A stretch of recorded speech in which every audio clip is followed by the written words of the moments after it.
pessoal.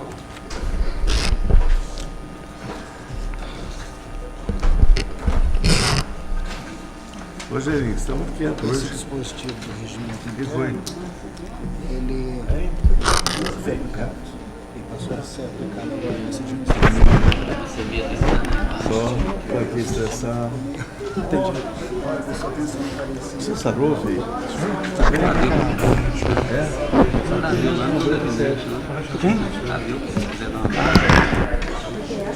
Com a palavra, o vereador Antônio Carlos Pereira. Muito obrigado, senhor presidente, nobres colegas. Queria falar inicialmente, nós tivemos lá com o colega, companheiro e amigo pastor Valdir, né, no primeiro semestre, um assunto que já foi abordado por outros vereadores, o vereador Joaquim, né, a interligação de bairros lá na região do Itamaraty, e a resposta da Secretaria de Obras é que não é possível, né, porque é uma área particular, mas também há uma informação ali dizendo que há um pedido de parcelamento junto à Secretaria de Planejamento e que pode ser o empecilho, né, o óbice para essa ligação. Tomara que as partes possam se entender em benefício da população. Com relação também às duas creches, né, da Estância São José e Dom Bosco, recebemos também as informações, foram feitos alguns aditivos, os projetos são idênticos, mas em uma obra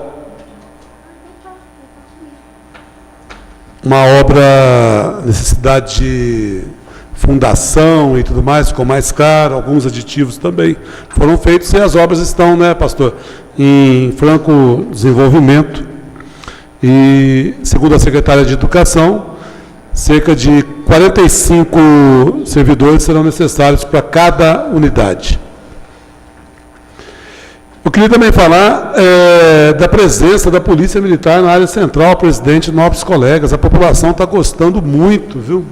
Aprovando, apoiando, e a gente fica até pensativo assim, né? Onde é que será que está toda essa gente que agora está nas ruas, né? Os policiais dando aí um guarda-graça em cada esquina, viaturas aqui e ali, e nós esperamos que essa mesma força policial, presença policial, se estenda também para os nossos bairros, né? Mas... Perdão, Antônio Carlos, desculpa. Pois não. Eu cometi um... Mas a população já está aplaudindo aí essa melhora, né, na presença da Polícia Militar. Muita gente até pensou que poderia ser só por causa daquele congresso de delegados que foi realizado aqui em Poços de Caldas, mas continuou e até aumentou, né, a presença da Polícia Militar. Mas não há Polícia Militar que dê jeito nas carretas que insistem em passar aqui pela área central, né? Outro dia eu vi uma carreta, o pastor Valdir, de um posto de gasolina, de Poços de Caldas, passando ali na trincheira. Não há asfalto que aguenta, velho. Não tem jeito, velho. Vai deteriorando o asfalto, né? O posto fica aqui nessa região nossa para cá, não vou entrar aqui em detalhes, mas uma carreta dupla, né, com carga dupla, pesadíssima, carregada, entrando ali pela região da trincheira, bem perto da 162 Companhia PM. E toda hora nós estamos vendo isso aí, infelizmente, assim como também uma novela que a gente não tem visto caminho para o fim, que é a dos ônibus de turismo que continuam estacionados aqui em área central e tudo mais. Muitos abusos. Mas agora eu queria falar aqui da minha preocupação e dizer que eu estou torcendo do fundo do meu coração para que tudo termine bem. Mas essa história da licitação da Festa UAI, né, ter sido realizada ontem, causa uma preocupação, presidente, nobres colegas. Eu acho que foi extremamente em cima da hora esse processo licitatório. É uma grande realização. Todo mundo sabe que a Festa UAI acontece em agosto. São coisas, por exemplo, que aí, o senhor já foi prefeito, sabe disso. O prefeito não tomou providência, o prefeito não fez a coisa antes da hora. Não estou querendo defender prefeito, não. Mas tem secretário, tem secretária, né, no caso da administração, tem gente que trabalha ali no setor de licitação. O que aconteceu, gente? A festa começa amanhã. Ontem, à tarde, o pessoal estava correndo aí para poder publicar e, sei lá, registrar contrato. Eu fico preocupado com a garantia da segurança das pessoas. Porque teremos aí belos shows, o povo gosta da Festa UAI. Mas olha, hoje é que começou a montagem. As entidades terão amanhã para começar a trabalhar lá, para ficar lá quarta, quinta, sexta, sábado, domingo. Né? Além do pouco tempo, né, no que não é uma coisa feita pela atual administração, mas eu achei que foi extremamente arriscada essa licitação tão perto do evento assim. Então, tomara que corra tudo bem. Não estou querendo falar, jogar pedra, vai ter problema. Tomara que não tenhamos nenhum problema. Mas é preocupante, porque quando a licitação é feita com antecedência, dá tempo de ver se a empresa é idônea ou não, se ela tem condições de montar um palco. São vários palcos, acho que são 3 palcos que serão montados na Festa UAI. Né? O bombeiro não tem tanta exigência porque a festa não tem cobrança de ingresso, mas não tem nada a ver. Aí que deveria ter mais exigência ainda, porque o público será gigantesco, é de graça. Né? Então essa que é a minha preocupação, volto a repetir, me causou estranheza, espanto, ver que ontem, 2 dias antes, é que tivemos abertura de envelopes, foi uma confusão danada, gente reclamando e tal. Não dá para ter firmeza num processo como esse. Mas eu espero que a Festa UAI seja um grande sucesso e que sirva de lição para outros eventos que vêm por aí, inclusive para a Festa UAI do próximo ano, para Carnaval. Né? Eu, inclusive, queria falar do Carnaval. Algumas pessoas ligadas a entidades de escola de samba vieram me questionar. Antônio Carlos, por que você entrou lá com convocação dos secretários, não sei o que? Eu falei, olha, meu amigo, eu não fiz nenhum, nós não fizemos, nós, vereadores, porque foi uma convocação aprovada por unanimidade, nós não fizemos nenhuma acusação. Nós queremos saber como está o processo de prestação de contas, que é dinheiro público. Então, se estiver tudo bem, tudo correto, vida que segue, bola para frente o Carnaval, que seja realizado no próximo ano, com garantia e tranquilidade para todos nós que estamos aqui representando a população de Poços de Caldas. Muito obrigado. Muito bem, vereador Antônio Carlos. Com a palavra o vereador Marcos Sansão.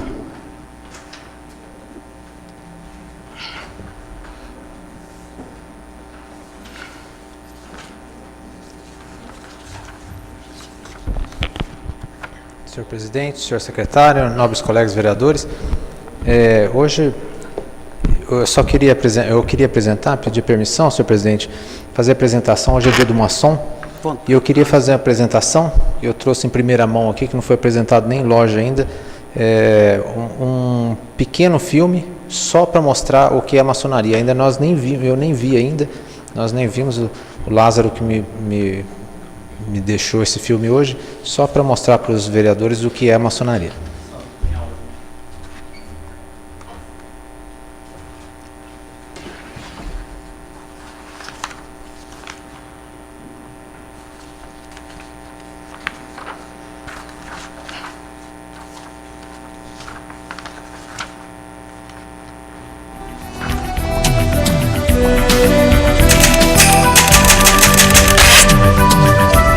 Maçonaria, eu acho que é uma seita religiosa. Eu ouvi falar aqui, eu sei até o que é, mas eu nunca fui lá não. Maçonaria não é aqueles lugares que o pessoal vende negócio lá, não sei? Não sei. Não sei direito não, mas eu sei como é que é. Você sabe o que é maçonaria? Não. Não faz nem ideia? Deixa falar muito, mas eu não tenho esse fundamento do que seja. Parece que é uma seita ou religião, uma coisa assim, né? Maçonaria não é de fazer madeira? Madeira? Na internet, a imaginação vai além. Dá uma olhadinha nesse vídeo que circula pela rede. De ser oferecido a demônios, a diabos, a satanás. A exposição do ocultismo é que assusta a gente, porque eles fazem as exposições ocultas dele para que todo mundo veja, mas ninguém enxerga, né, irmão? A maçonaria não oferece nada para o diabo, não. E nem é uma religião. A maçonaria é uma ordem que tem como principal objetivo o aperfeiçoamento do gênero humano. Mas se ainda está difícil entender, vamos tentar te ajudar. No dia 4 de janeiro de 2010, o programa Fantástico da TV Globo trouxe uma entrevista especial com o escritor Dan Brown. Na época, ele estava lançando o livro Símbolo Perdido, que tem como principal ingrediente o mistério criado em torno da maçonaria.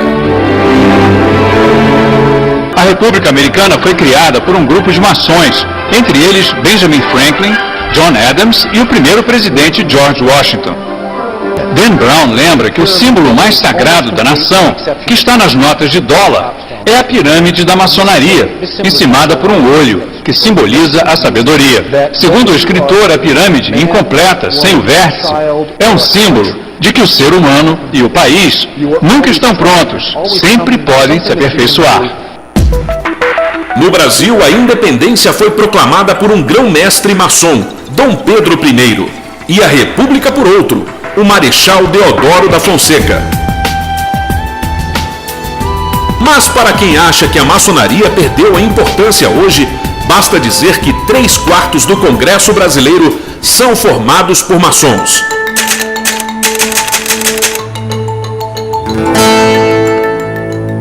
A maçonaria tem sido, na minha vida, de fundamental importância em momentos decisivos da minha vida política. Eu tenho a luz, o caminho, a direção, o convívio dos homens de bem para saber aonde me apoiar, aonde buscar algumas das ideias que fundamentam a minha presença aqui na Câmara Federal.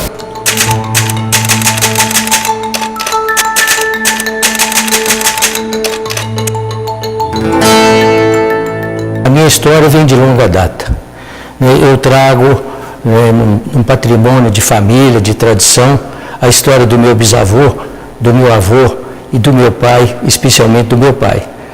E isso tudo veio ao longo do tempo me despertando essa curiosidade. Até que um dia, quando eu fui convidado para ser iniciado na ordem, foi um dia de grande festividade para o meu mundo interior, e já há cerca de 40 anos eu faço todos os dias e todas as noites da maçonaria como uma reserva moral, como um caminho a ser seguido.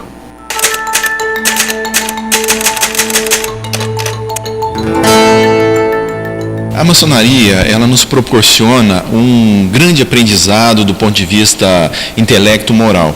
E para aquelas pessoas que ainda veem como um ar de algo obscuro ou misterioso, nós poderíamos dizer que é uma instituição que visa o aprimoramento do ser humano e da sociedade em geral.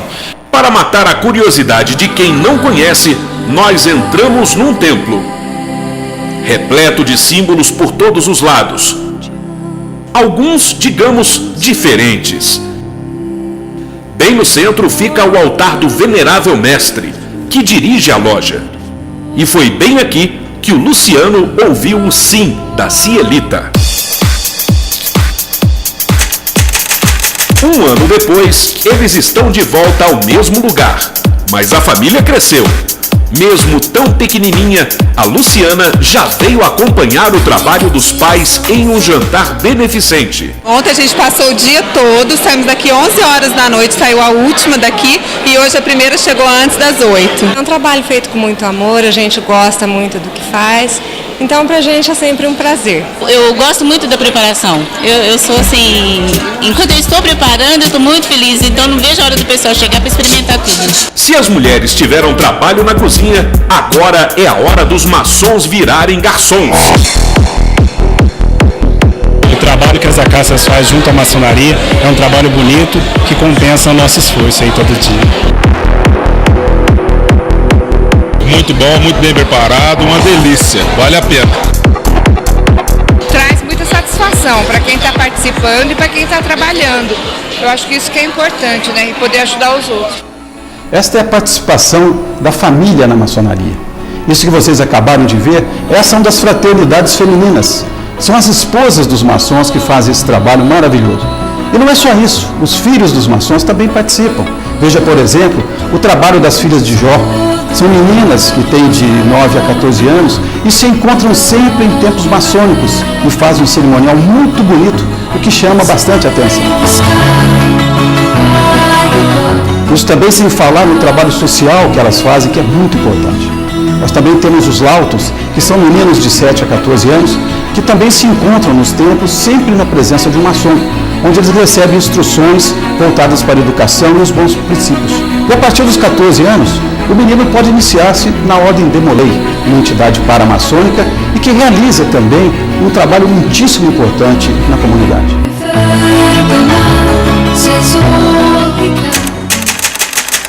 Mas para quem acha que a maçonaria vive do passado e fica só dentro dos templos, vamos mostrar o que aconteceu em Montes Claros em abril deste ano.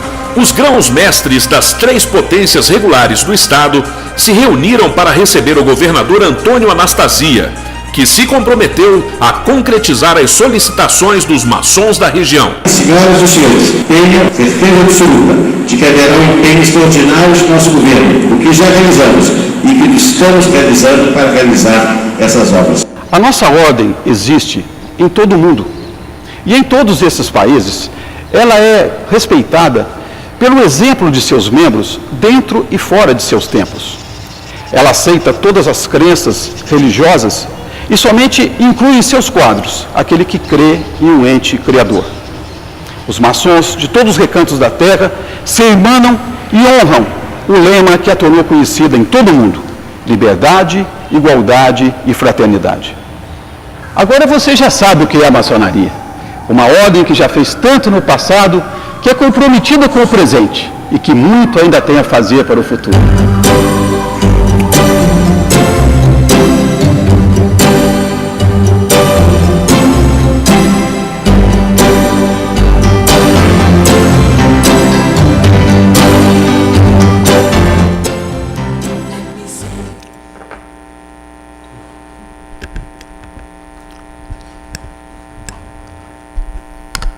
Só a apresentação, vereador? Parabéns pelo dia do maçom e pela aula aqui. Com a palavra, Dr. Rogério Andrade. Senhor presidente, vereadores e vereadoras, hoje eu vou falar aqui sobre as emendas que o deputado Geraldo Tadeu fez para Poços de Caldas pelo PSD. São emendas de 2012 que foram liberadas agora em final de 2012, já estão em andamento, que é a revitalização do Parque José Afonso Junqueira, revitalização do Parque Antônio Molinari e revitalização do Complexo Country Club. Então, já foi assinado o contrato, o convênio, deve estar liberando o dinheiro para começar as obras. Tem 3 emendas que já estão empenhadas, os projetos foram mandados para o Ministério para aprovação do turismo, que é a revitalização do atrativo turístico Fontes dos Amores, revitalização do complexo turístico do Cristo Redentor e aquisição de equipamentos para a segurança pública. Então, esses projetos o dinheiro já está lá, agora tem que o projeto ser aprovado para vir. E tem 3 emendas importantes que também já estão esperando os projetos, que é a reforma e modernização da infraestrutura esportiva, que é o poliesportivo Moleque César Cascatinha, reforma do ginásio esportivo Issa Saraf e ginásio poliesportivo Romeu Canhane, um valor de R$282 mil. Tem a reforma e modernização esportiva também do campo de futebol society localizado no Parque Municipal, que o Antônio Carlos também falou tanto da grama lá, agora acho que vamos ver se solucionamos isso, e o alojamento do Complexo Santa Cruz, 359 mil.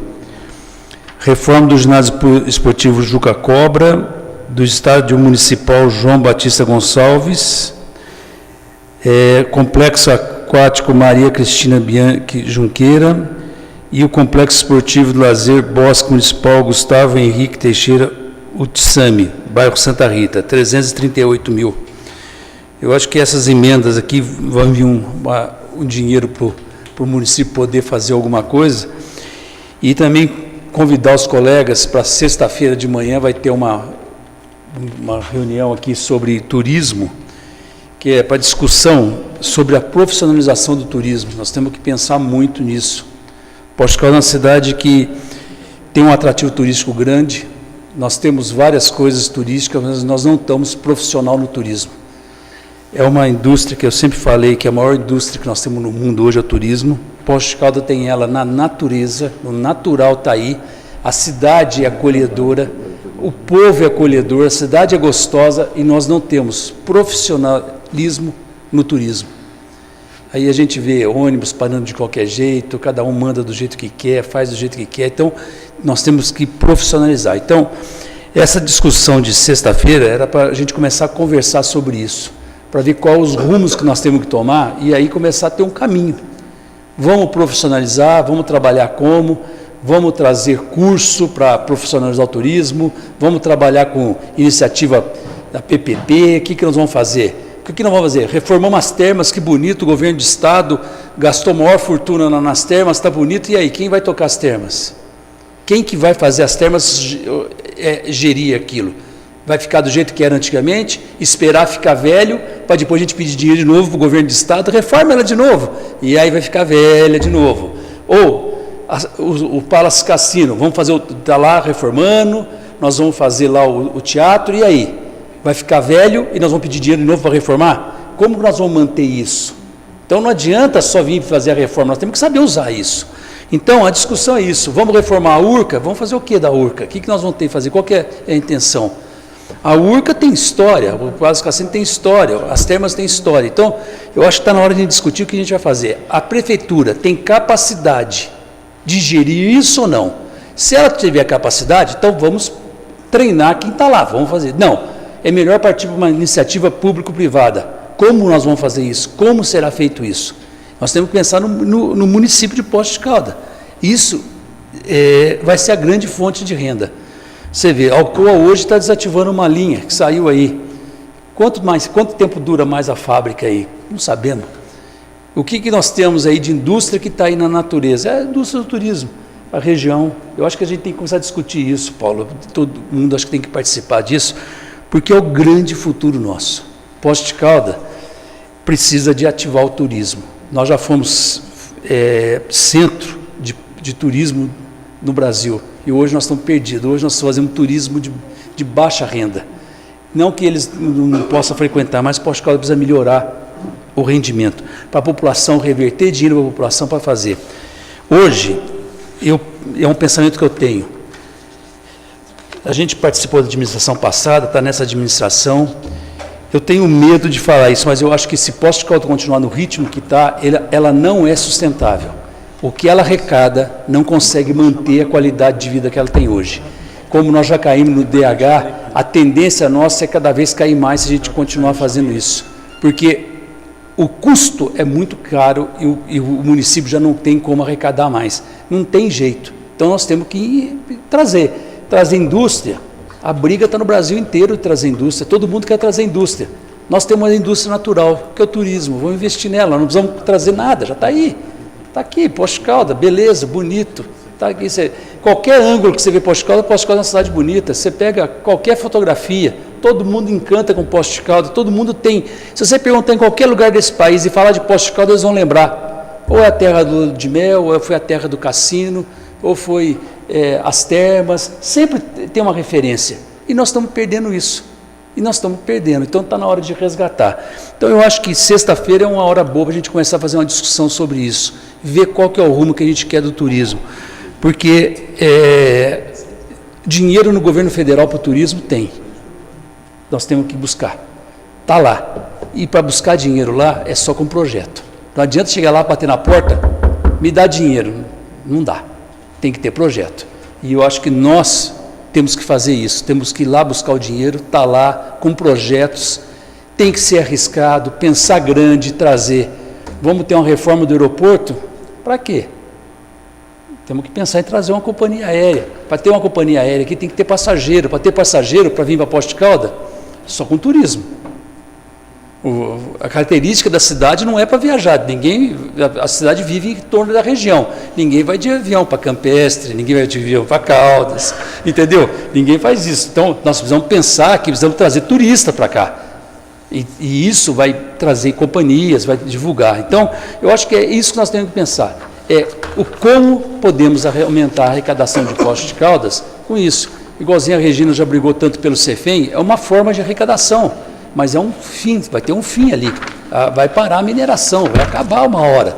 O cartão de crédito é outra coisa que tem que pensar, nós temos que recolher. Ainda mais se vier o turismo, vai ter mais cartão de crédito, vai ser mais hora a gente brigar por isso.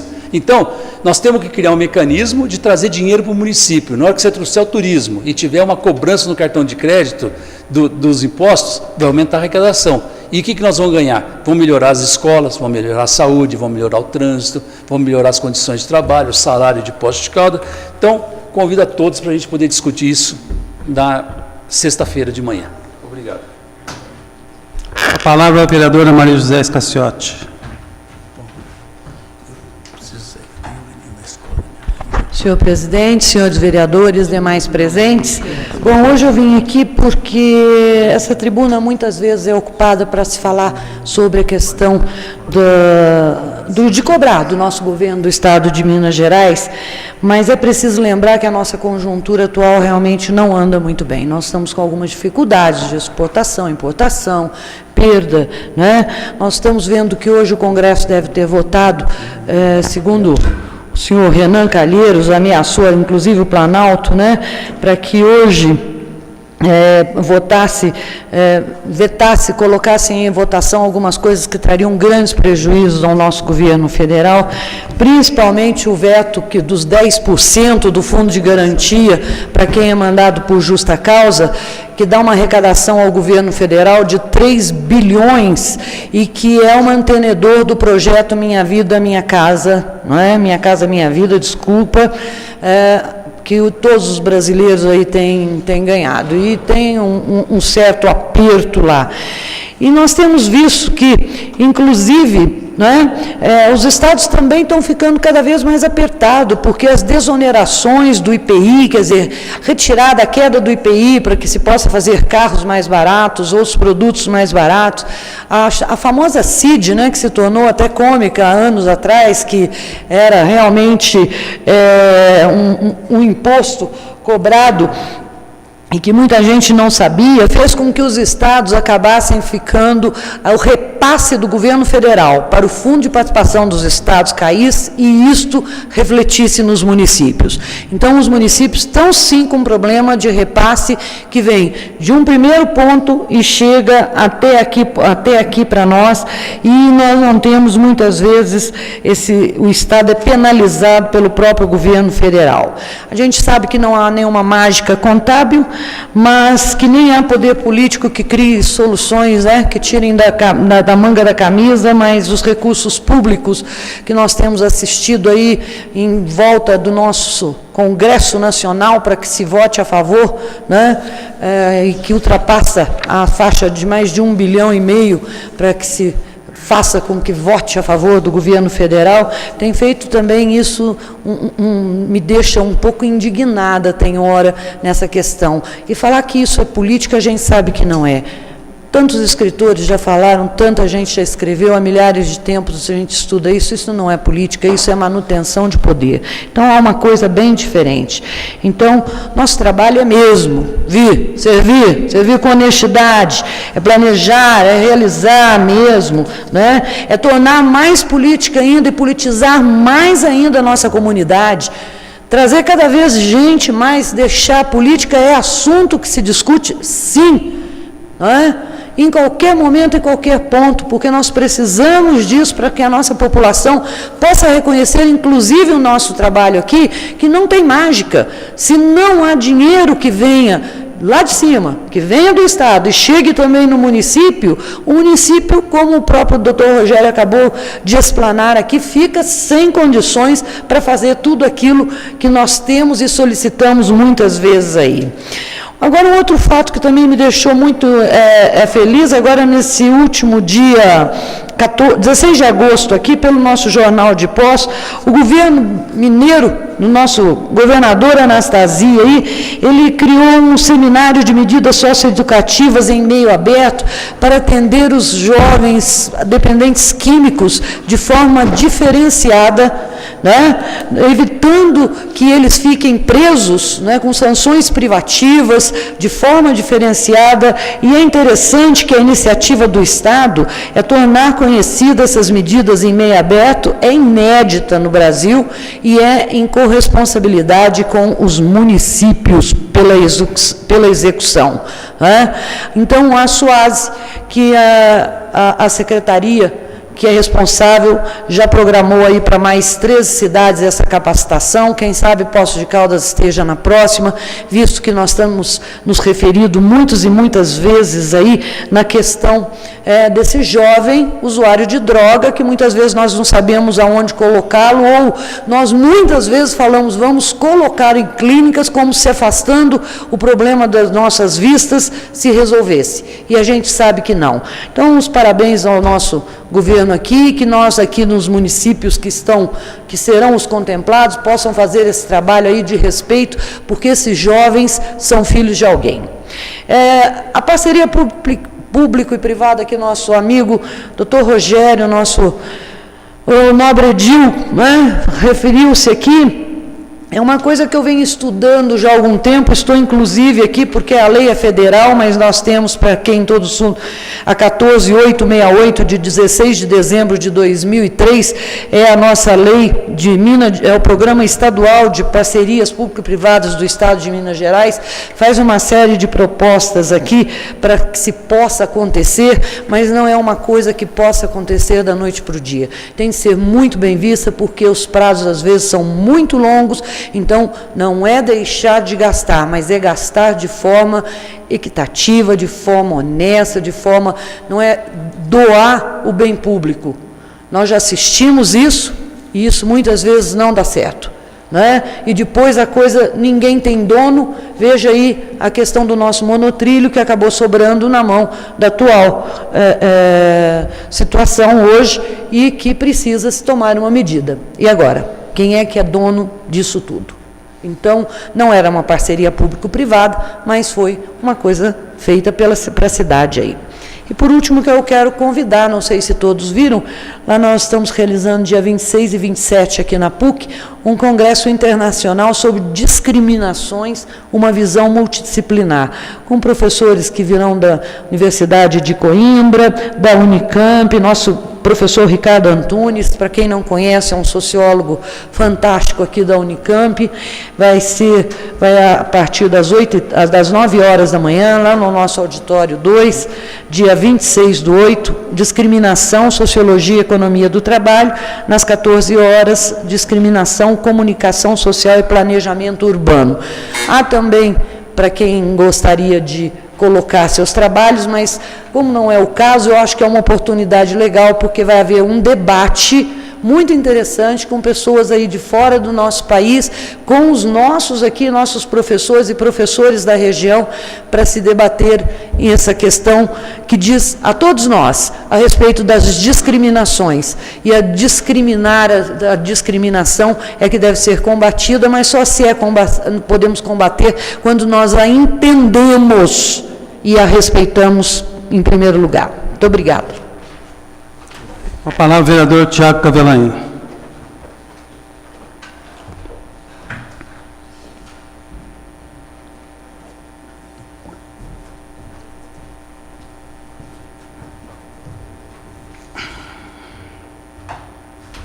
Senhor presidente, nobres colegas, faço hoje uso dessa tribuna para registrar aqui, oficialmente, nos anais desta casa, uma conversa que tive há pouco, informalmente, com alguns colegas durante o nosso café. Confesso que nos quase 5 anos, enquanto vereador, poucos os dias me senti tão triste como hoje. Triste, essa é a palavra, triste. Me senti feito de bobo, me senti passado para trás. Há alguns dias, nós todos observamos aí 77 respostas a indicações feitas por vereadores da situação e nenhuma resposta para vereadores de oposição. Poxa, nós também trabalhamos, nós também somos vereadores. Isso poderia ter sido entendido como uma ofensa, talvez, menosprezando, discriminando, talvez, os outros 7 vereadores, como se nós não fizéssemos nada, nobre colega Maria José Scacciotti, como se só merecessem respostas às indicações feitas pelos vereadores de situação. Aquilo me machucou, porém, falei, vou me calar. Espero que isso tenha sido um ato falho. Todo mundo está sujeito a erros. Falei, as respostas das nossas indicações vão vir na semana que vem. Não veio, hoje não veio. Quer dizer, que diferença de trato é essa? Até que ponto nosso prefeito, chefe do executivo, está levando a questão partidária, está colocando a questão partidária acima do interesse comum, acima do interesse coletivo, que eu tenho certeza que é defendido pelos 15 vereadores dessa casa, independente do partido que representa. Cadê o discurso igualitário que vinha funcionando até pouco tempo atrás? Ora, então nós temos 8 que merecem tudo, os amigos do rei, e 7 que fazem papel de bobo, que trabalham, que correm atrás e ficam muitas vezes sem sequer uma resposta para levar para a população que nos cobra nas nossas custas. Fiquei quieto. Essa semana eu tive a confirmação de tudo isso que eu estou falando e tive meu coração machucado realmente quando vi o anúncio da anistia para regularização de débito. O nome é esse, é anistia, estão colocando como regularização de débito, não, é anistia. Palavra essa que foi repudiada internamente, na prefeitura, aqui publicamente, registrada em ata nessa casa, quando foi questionado o senhor secretário de Fazenda. Anistia que eu sequer tive a coragem de pedir na forma de anteprojeto, porque tinha sido descartada de início, não só pelo prefeito, como pelo secretário de Fazenda, em várias conversas, formais e informais, públicas e não públicas. Sequer levei adiante na forma de anteprojeto, mas veio regularização de débito, tudo bem. Agora hoje, um novo anteprojeto que provavelmente já está acordado, já que foi feito por todos os vereadores da situação novamente, regularização imobiliária. Poxa, me senti um otário, me senti um bobo. Isso é um assunto que eu venho batendo e replicando e confesso que sempre foi na intenção de ajudar, sempre foi na intenção de beneficiar, todas as vezes que o município, o executivo, apresentava uma conta no vermelho, que apresentava uma necessidade de aumentar sua arrecadação em 20%, em 30%, como já nos foi mostrado aqui, eu sempre falava, porque não pensam numa anistia? Não, o nosso governo não faz anistia. Nós precisamos acabar com essa cultura do povo pós-caldense de não pagar suas contas em dia, esperando anistia. Eu estou falando com as mesmas palavras que todos os senhores ouviram aqui. Eu respeitei. Sabe o que eu fiz como vereador de oposição? Respeitei.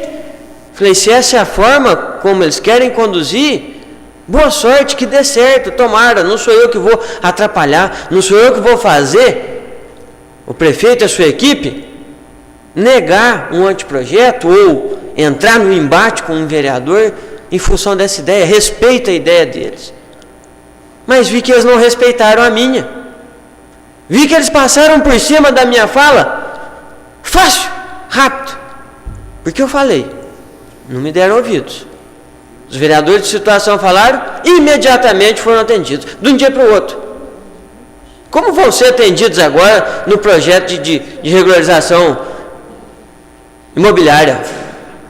Eu vou votar a favor, lógico, eu acho que isso aqui é importante para o município, isso é bom. Nós estamos enjoados aqui de ficar falando de alvará que não sai, de alvará que não acontece, de construção irregular. Talvez seja aí uma alternativa.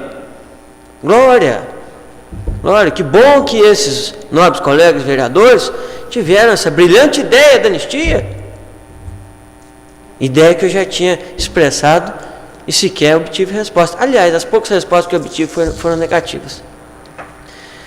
Sabe o que mais me entristece? O que mais me entristece? Não ver essa ideia ser levada adiante por pares ou por outros colegas, porque eu sei que a intenção deles é tão boa quanto era a minha. É ver que o respeito, que o trato, que o carinho que o Executivo sempre teve com todos os 15 vereadores, sempre teve com o Legislativo dessa casa, caiu por terra. Esse respeito, esse carinho, essa consideração, que nós sempre fizemos questão de erguer como marca registrada do atual Executivo, durou pouco, mais de 6 meses. Na hora que foi preciso tampar os ouvidos para uma fala de um vereador de oposição, mas atender de pronto as 80 indicações dos vereadores de situação, mais os 2 anteprojetos dos vereadores de situação, foi pronto. Quantos projetos, quantos anteprojetos nós temos, vereador doutora Regina? Que sequer tiveram resposta. Não foi o caso desse. Que bom. Sinto muito. Queria poder estar aqui hoje, como já estive dezenas de vezes, elogiando o trato do Executivo com o Legislativo. Pela primeira vez nessa gestão, nessa legislatura, venho aqui para falar diretamente. Senhor Prefeito, Secretaria de Governo, como tive a oportunidade de falar pessoalmente hoje para o Secretário de Governo, que não gostei da forma como esse assunto foi tratado. Me senti, como já disse, feito de bobo, passado para trás. Eu encerro o meu desabafo aqui, nobres colegas, me sentando regimentalmente calado e ouvindo aí as falas da doutora Regina e do presidente Paulo Tadeu e registrando. Poucos os dias que saí dessa casa tão triste como estou saindo hoje. Muito obrigado. Com a palavra a vereadora Regina Sioff.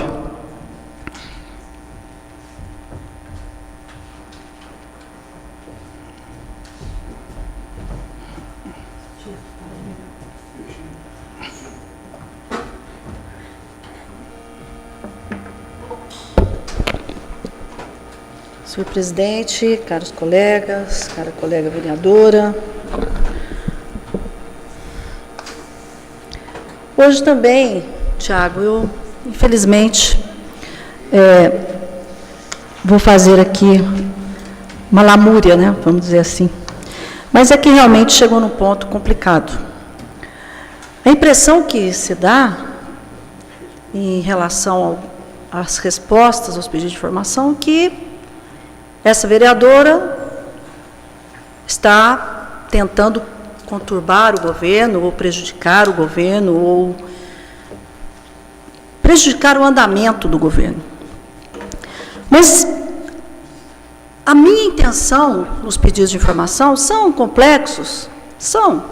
Mas é uma oportunidade de se mapear uma situação que vem aí nos últimos anos, principalmente nos últimos 8 anos. É nesse sentido de nós termos esse mapeamento e, com isso, o governo poder fazer o seu planejamento tributário, o seu planejamento operacional. Então, é o interesse realmente de colaborar. De repente, a gente recebe umas respostas que não dá mais, senhor presidente. Eu acho que, independente do seu partido, se você do Partido dos Trabalhadores e o governo do Partido dos Trabalhadores, aqui o senhor é o presidente dessa casa. O senhor nos representa. E eu acho que isso tem que ser tomado providências. Imaginem, senhores, que eu fiz um pedido de informação sobre desvio de função. Todos nós sabemos que há desvio de função. Nós sabemos. Em 2009, eu fiz um pedido de informação sobre desvio de função, que está aí na nossa casa, arquivado, e mostrando realmente problemas sérios de desvio de função. E eu não sei o que foi feito no governo passado. Foi nesse sentido de ver se algo havia sido feito, porque na época ensejou reuniões, conversas com o governo, no sentido de se acertar essa situação. Então, nós fizemos novamente o pedido. Aqui o senhor se lembra que passa a ser um pedido de todos nós e uma resposta a essa casa. E eu recebo, laconicamente, apenas assim: não há desvio de função. Não há desvio de função. Então, uma resposta, não faltando com a verdade, para não falar outra palavra. Em conversa com o prefeito, a semana passada, eu levei para ele essa resposta. Eu falei: prefeito, você assina, obviamente não tem como ler tudo, né? Você tem que confiar no teu secretariado, nos teus colaboradores.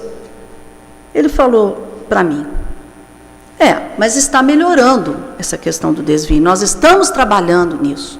Falei: ótimo, parabéns, é isso mesmo.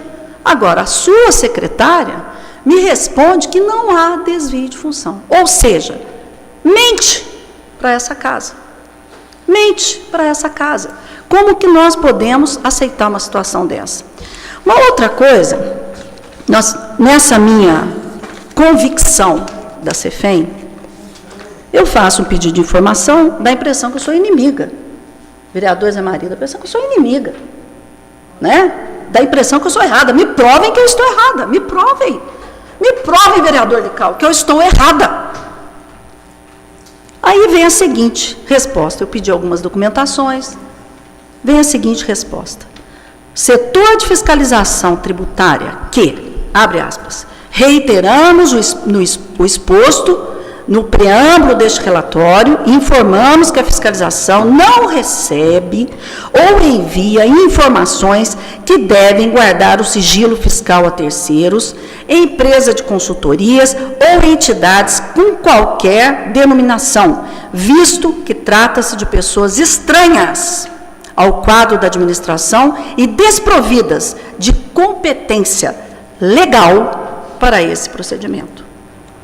Pois o lançamento, é como se diz o Código Tributário Nacional, é ato privativo da autoridade fiscal. Aí, nós colocamos, apenas para esclarecimento, o artigo 142 do Código Tributário Nacional estipula que, os senhores terem conhecimento, compete privativamente à autoridade administrativa constituir o crédito tributário para o lançamento, assim entendido o procedimento administrativo tendente a verificar a ocorrência do fato gerador da obrigação correspondente, determinar a matéria tributável, calcular o montante do tributo devido e identificar o sujeito passivo e, sendo o caso, propor a aplicação da penalidade cabível. No parágrafo único diz: a atividade administrativa de lançamento é vinculada e obrigatória sob pena de responsabilidade funcional. Portanto, senhores, trata-se de uma interpretação equivocada ao se negar qualquer tipo de informação a essa Casa Legislativa. Porém, no caso da CEFEM, é bom esclarecer, vamos relembrar aqui, que o município, realmente, eu não sou ignorante nisso, então não precisam me ensinar, porque quando eu falo é porque eu procuro saber e aprender, como eu aprendi em relação à CEFEM. Nós não temos o poder, nem a legitimidade de cobrar das empresas mineradoras estabelecidas em nosso município os valores referentes à contribuição financeira sobre a exploração mineral. Ato atribuído exclusivamente ao DNPM, que, apesar do seu esforço, é um órgão que tem uma estrutura falida e que estão reestruturando através da Agência Nacional de Mineração. Mas quero lembrar também que as leis são feitas para serem cumpridas, né? Cabe ao município, através de seus agentes, executar e cumprir a lei municipal que nós aprovamos, 8.675, assim como o decreto 10.022, no sentido de colaborar com o DNPM na fiscalização, que é uma lei que está sendo exemplo para o Brasil todo. Vocês se lembram aqui, quando nós aprovamos, eu tive a oportunidade de dizer que essa lei, a primeira lei foi em Itabirito, e nós tivemos a oportunidade de procurar Itabirito, as pessoas que fizeram, e trouxemos para Poços de Caldas de acordo com a nossa realidade. Então, aí fica a indignação. Eu poderia citar outros e outros pedidos de informação, mas meu tempo acabou. Mas o que eu queria pedir aqui dessa tribuna, que realmente o respeito dessa casa com o Executivo deve ser mantido assim, mas o respeito do Executivo, através dos seus secretários, deve ser também, igualmente, nos respeitando, porque a nossa única intenção é realmente auxiliar no sentido, nesse caso específico, de nós termos aquilo que é direito do município e que está aí, muita coisa para se receber e não está se fazendo o que é preciso. Muito obrigada. Maria, senhor presidente.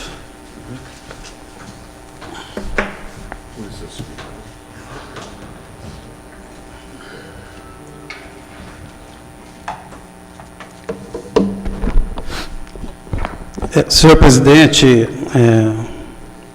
senhoras vereadoras, senhores vereadores, eu até tinha um outro assunto que eu queria abordar, mas em função de alguns temas que foram levantados aqui, eu me vejo até na contingência de colocar algumas questões que eu acho que são importantes. Eu já tive a oportunidade de falar aqui por 2 ou 3 vezes que a gente não chega a resultado diferente repetindo as mesmas práticas ou repetindo o mesmo caminho. E tive também a oportunidade de dizer aqui que a nossa Constituição é uma Constituição híbrida.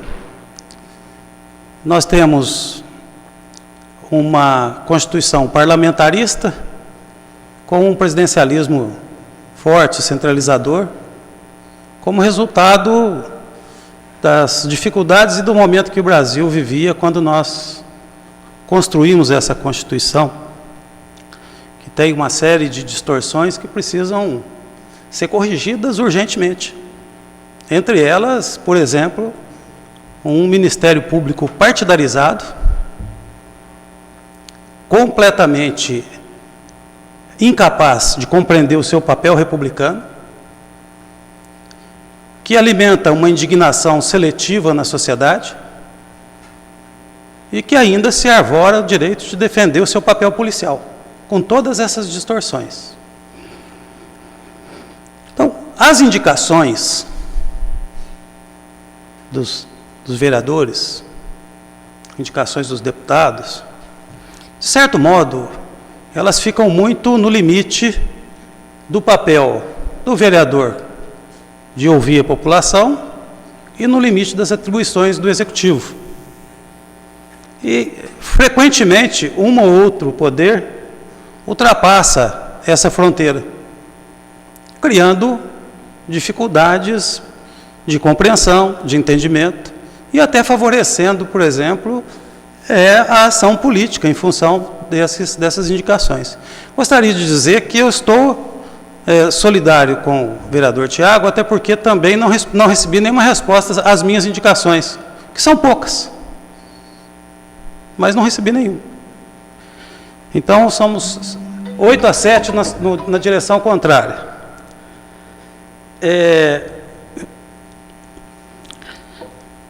A outra questão, que é muito própria desse sistema político que nós vivemos, são as chamadas emendas parlamentares, que são utilizadas pelos presidentes da República, pelos governadores do Estado, e nas cidades maiores até pelos prefeitos.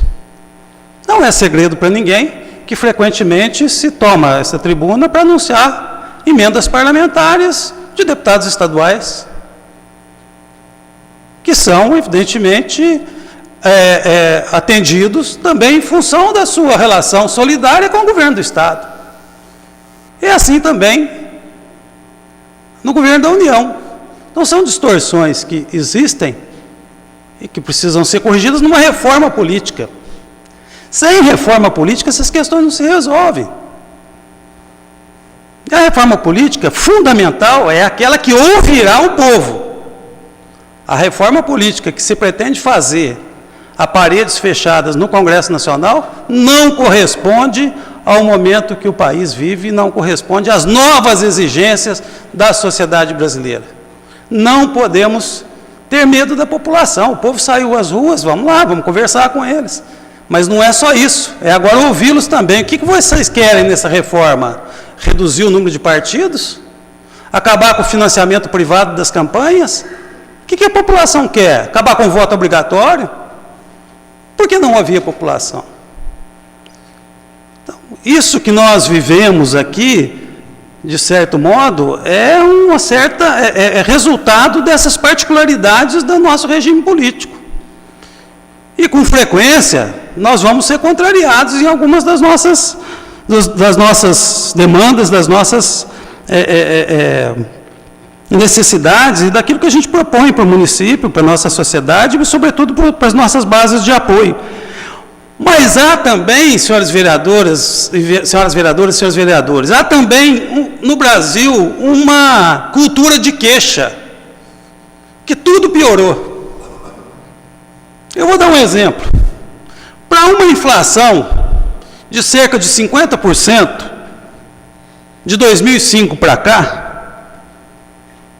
o orçamento da Prefeitura de Poços de Caldas mais do que dobrou. Mais do que dobrou. Saiu de 158 milhões executados em 2005 para 344 milhões só a Prefeitura, executados em 2012. Então, a rigor, está faltando algo que é muito caro ao nosso companheiro, colega vereador Marcos Sansão, está faltando planejamento. Nós chegamos aqui no ano de 2006 a ter, vereador Antônio Carlos, suplementações totais de 51,6% do orçamento. Que exemplo de planejamento é esse? No ano passado, 83.660.000 reais de suplementação. Então, você percebe com clareza que os recursos aumentam, mas na ausência de um planejamento efetivo, vira esse samba do crioulo doido, em que é suplementação. É o que corresponde. E de 2008 para cá, nunca mais se atingiu o orçamento previsto. Até 2007, o orçamento, a receita executada foi superior à receita orçada. De 2008 para cá, não mais. O que favorece, inclusive, as chamadas suplementações. Eu queria terminar aqui colocando duas questões que são muito importantes. A primeira delas, doutora Regina, eu vou dar o benefício da dúvida para a secretária, porque eu vi o esforço dessa administração logo no começo do ano, por vontade própria e por exigência do Ministério do Trabalho, por exigência, por sentença do Ministério do Trabalho, para acabar com os desvios de função. Inclusive muitos vereadores aqui sentiram na pele a quantidade de pessoas que nos procuraram assustados com problemas médicos, afastados das suas funções originais por questões médicas e que estavam sendo chamadas a rediscutir o seu posicionamento dentro da prefeitura. Então eu vou dar esse benefício da dúvida, esse é o primeiro. A outra é que é verdade sim, que as questões tributárias, mesmo para o legislativo, só podem ser divulgadas mediante sentença judicial. A Câmara de Deputados e o Senado não têm acesso a informações tributárias, somente quando determinado pelo Judiciário. Não é possível nós, individualmente ou coletivamente, querer informações individualizadas sobre contribuintes. Isso é absolutamente inconstitucional. É a defesa do contribuinte. Aliás, aqui em Minas Gerais, a legislação é ainda mais dura, porque é um dos poucos estados que tem um código de defesa do contribuinte, de iniciativa do ex-deputado Sebastião Navarro Vieira, que é tão amplo que acaba até protegendo quem não deve. E, finalmente, Tiago, não há anistia. É um projeto e outros projetos virão. E aí eu quero dizer, falar da contribuição que alguns vereadores têm dado aqui nas críticas que levantam as necessidades de solucionar alguns problemas aqui impostos. Nós temos nos reunido com frequência para não ficar fazendo apenas a defesa. Nós temos que reunir com frequência para apresentar soluções, até com base nos problemas que são apontados pelos nossos companheiros e companheiras da oposição. Muito obrigado.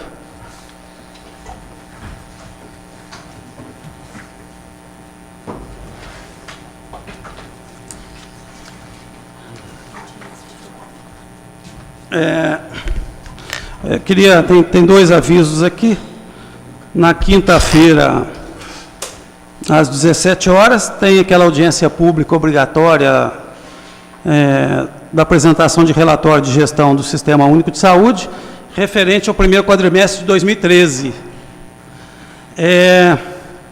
O outro aviso, o doutor Rogério já deixou aqui, que é a reunião promovida aqui pelo mandato do deputado Geraldo Tadeu para discutir o turismo e impostos de Caldas.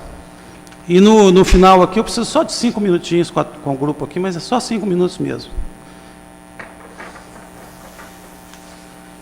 Verificação de quórum.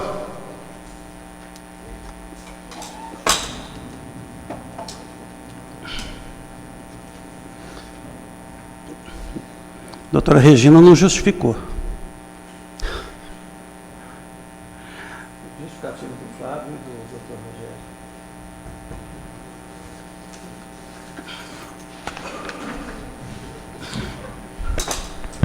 Verificado o quórum, solicito a todos fiquem em pé.